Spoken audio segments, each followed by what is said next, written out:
1 kilometre tunnel ರೋಡ್ನ ಅಗಲ 3.5 metre ಇರುತ್ತೆ. Rough ಆಗಿ 12 ಅಡಿ. ಸೊ ಒಂದು ಸೈಡ್ ಅಪ್ರಾಕ್ಸಿಮೇಟ್ ಆಗಿ 1200 ಪ್ಯಾಸೆಂಜರ್ಸ್ ಪರ್ ಡೈರೆಕ್ಷನ್ ಒಂದು ಸಲಕ್ಕೆ ಟ್ರಾವೆಲ್ ಮಾಡಬಹುದು.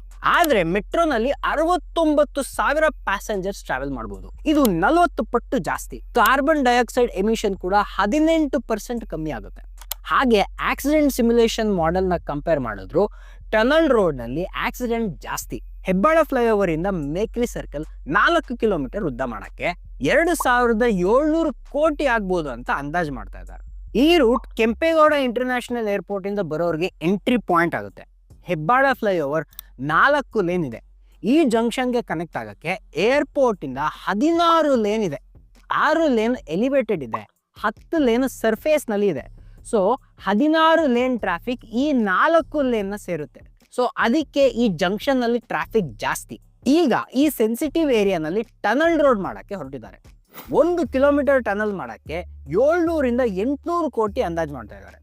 ಇದರ ಜೊತೆ ಪ್ಯಾರಲಲ್ ಆಗಿ ರೆಡ್ ಲೈನ್ ಮೆಟ್ರೋ ಕೂಡ ಪ್ಲಾನ್ ಮಾಡ್ತಾ ಇದ್ದಾರೆ. ಈ ಪೀಕ್ ಟ್ರಾಫಿಕ್ ಏರಿಯಾನಲ್ಲಿ ಕನ್ಸ್ಟ್ರಕ್ಷನ್ ಸ್ಟಾರ್ಟ್ ಮಾಡಿದ್ರೆ ಮುಗಿಯೋದು ಯಾವಾಗ?